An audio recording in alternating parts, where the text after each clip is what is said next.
राधे राधे भक्तजनों, आइए हम सुनते हैं पहले बसंत पंचमी कब है। साथ में सुनेंगे माँ सरस्वती की व्रत कथा। बसंत पंचमी का पर्व आज 26 जनवरी को मनाया जा रहा है।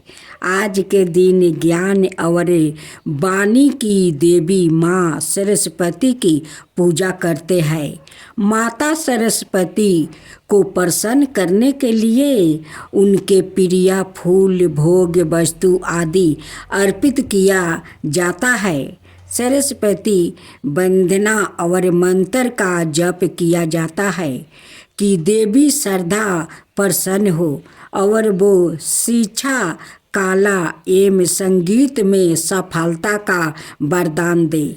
उनकी वजह से ही दृष्टि में वाणी, संगीत, ज्ञान आदि है। आज आप सरस्वती पूजा के समय माता श्रद्धा को प्रसन्न करने के लिए श्री सरस्वती चालीसा का पाठ भी कर सकते हैं।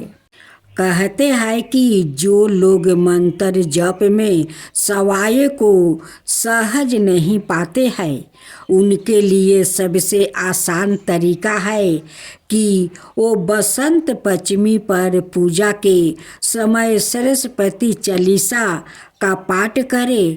मंत्र, सरस्वती वंदना आदि संस्कृत में लिखे गए हैं, जो सभी लोग आसानी से पढ़ नहीं पाते। उच्चारण में समस्या आती है, ऐसे में लोग को चालीसा पढ़ लेना चाहिए।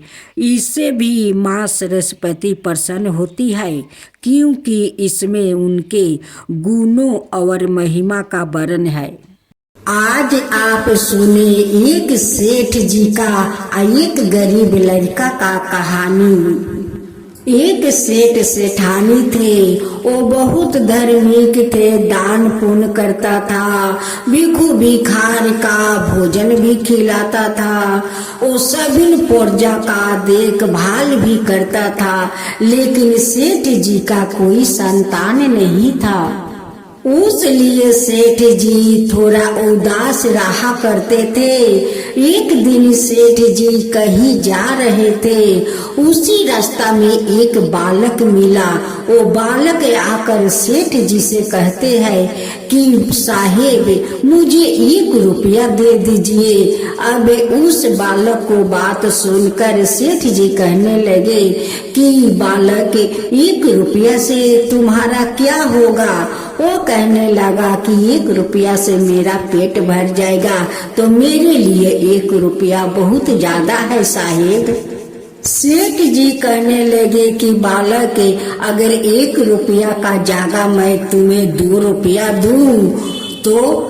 बालक कहने लगा कि साहेब, तब तो मैं किसी के पास हाथ अपना नहीं फैलाऊंगी।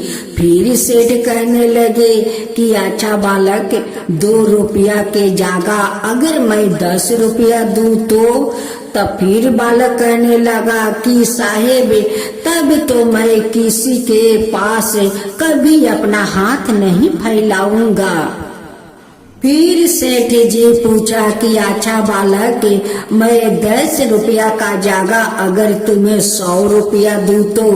तब बालक कहने लगा कि साहेब, ये एहसास मैं कभी आपको नहीं भूलूंगा और नहीं किसी भी मैं कभी हाथ फैलाऊंगा। सेठ जी जब उस बालक को 100 रुपया दिया तो बालक सेठ जी को कहता है कि साहेब, जब आपको मेरा जरूरत पड़ेगा उस दिन मैं आपका सामने जरूर उपस्थित हो जाऊंगा। बालक ये बात कहकर चला गया। जात जात देखता है कि रास्ते में एक शिक्षक विद्वान है, वो बहुत बड़ा ज्ञान देता है। बालक सोचा कि मैं भी जाकर विद्वान से मैं भी थोड़ा ज्ञान ले लेता हूँ। वो बालक उस विद्वान के पास जाते हैं और कहते हैं कि साहेब मुझे भी अपना कुछ ज्ञान दे दीजिए। अब तो वो विद्वान ऊपर से नीचा वो बालक को देखने लगा और कहने लगा कि यारे जारे तू औंठा छाप भिखारी, तू ज्ञान सीखने मेरा पास आएगा और मैं तुझे ज्ञान सिखाऊंगा। भाग यहाँ से जा, अपना चेहरा कभी देखा है और ज्ञान सीखने चले आए साले। बालक भी उस विद्वान को वो जवाब दे सकता था, लेकिन बालक ऐसा नहीं किया। वो सोचने लगा कि चलो मैं तो गरीब का बच्चा हूँ, छोटा हूँ, वो बोल दिया तो मेरा तो कोई मान सम्मान नहीं जाएगा, लेकिन मैं उसको उल्टा अगर जवाब दे देता हूँ तो उनकी सम्मान नहीं रहेगा। यही सोचकर बालक वहाँ से चल पड़े। उस दिन बसंत पंचमी था। जात जात बालक देखता है कि रास्ते में बहुत सारा बच्चा लोग माँ सरस्वती को पूजा कर रहे हैं। वो बालक वहाँ जाता है और जो सेठ जी 100 रुपया दिया था उस रुपया से 50 रुपया उस पूजा में दे देता है और बोलता है कि माँ सरस्वती को चरण में ये पैसा चढ़ा दो। बालक माँ सरस्वती को चरण में तो पैसा तो चढ़ा दिया और माँ सरस्वती जाकर उनकी जीभा पर विराजमान हो गई। जब बालक वहाँ पर पूजा समाप्त हो गया, वहाँ को प्रसाद खाकर वहाँ से फिर चल पड़े। जाते जाते बालक एक दुकान से कलम और खाता कीना और उसी खाता को लेकर उस पर लिखना शुरू कर दिया। जैसा भी बालक उस खाता पर हाथ घुराता, लेकिन उनकी तो अक्षर बहुत सुंदर बन जाता, क्योंकि वो सारे तो माँ सरस्वती का चमत्कार था। उनके कंठ में जो माँ सरस्वती विराजमान हो गई थी, वो जो भी दाग टांगता वो अक्षर में बदल जाता। उस बालक एक गांव में गया। जो गरीब माता पिता अपना बच्चा को नहीं पढ़ा पा रहे थे, वो सारे बच्चा को बोला बोला कर वो बालक पढ़ाने लगा और सारे बच्चा पढ़ने में तेज निकल गया। अब तो उस गांव के सारे माता पिता अपना बच्चा को देखकर बहुत खुश हो गए कि ये बालक लगता है कि कोई चमत्कारी है। हम लोग का बच्चा तो कभी हाथ में खाता भी नहीं लिया, कलम पेंसिल भी नहीं लिया, आज हम लोग के बच्चा के इतना बड़ा ज्ञान, इतना सुंदर भाषा बोल रहे हैं, इतना सुंदर पढ़ लिख रहे हैं। अब सारे माता पिता मिलकर उस बालक को पास जाते हैं और कहते हैं कि बेटा तुम हम लोग का बच्चा को शिक्षा देने के लिए और ज्ञान देने के लिए हम लोग कुछ पैसे देते हैं, ये ले लो बेटा। वो कहता है कि नहीं, मेरा इस गांव को तो सारे परिवार मेरा है, मैं क्यों पैसा लूं। सारे माता पिता कहने लगे कि नहीं बेटा, ये तो आप गुरु है, ये सारे शिष्य आपका तो शिष्य है, आप उसका गुरु है, तो गुरु को तो दक्षिणा देना बनता है। बिना दक्षिणा को तो कभी गुरु से कोई शिष्य कोई नहीं बनेगा बेटा, ये दक्षिणा समझ कर ले लो। अब सारे गांव वासी उन्हें सभी महीने महीने दक्षिणा देने लगा।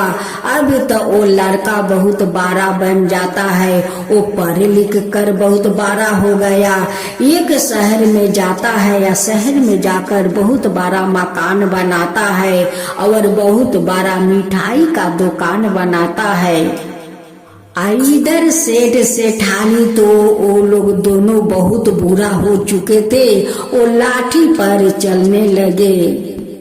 उस लड़का का तो कोई अपना परिवार तो था नहीं, वो गरीब में बहुत दान पुण्य करते।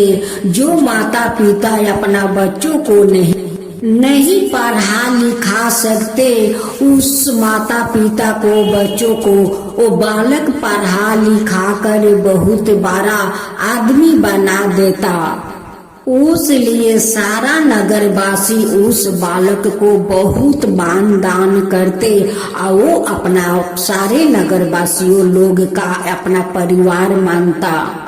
सेठ जी उस लड़का का भूल चुका था, लेकिन लड़का नहीं भूला था। एक दिन सेठ जी लाठी के सहारे उसी शहर में जाते हैं और रास्ते के एक किनार पर खड़े हो जाते हैं और उसी शहर में लड़का का मकान दुकान सब कुछ था। लड़का उस सेठ को देखता है कि वो तो रास्ते के किनारे खड़ा है। वो लड़का देख कर सेठ जी को पहचान लेता है, लेकिन सेठ जी उस लड़का को नहीं पहचान पाया। वो लड़का ले जाता है और अपना कुर्सी पर बैठा देता है। सेठ जी कहने लगे उस लड़का को कि साहेब आप क्यों इस कुर्सी पर बैठाया मुझे? वो बालक कहता है कि साहेब आप इस पर बैठिए, आप इस कुर्सी का हकदार है। सेठ जी कहने लगे कि साहेब ये आप क्या बोल रहे हैं? ये कुर्सी के मैं कैसे हकदार हो सकता हूँ? तब बालक वो याद दिलवाया कि साहेब आपको याद है कि एक दिन एक छोटा सा बालक आपके पास 1 रुपया मांगा था, तो 1 रुपया का जगह आप 100 रुपया दिया था। वही बालक मैं हूँ सेठ जी, वही बालक मैं हूँ। ये महल जो है या दुकान है, ये महल और दुकान का हकदार आप है साहेब, आप है, मैं नहीं। आपको तो याद होगा साहेब कि जब आप मुझे 100 रुपया दिया तो मेरे माथे पर हाथ रख कर आप आशीर्वाद दिया था कि जो कहीं रहो जाओ तुम सुखे रहो। मैं भी वादा किया था कि मेरा जब जरूरत पड़ेगा तब मुझे आप याद कीजिए, मैं जरूर हाजिर हो जाऊंगा।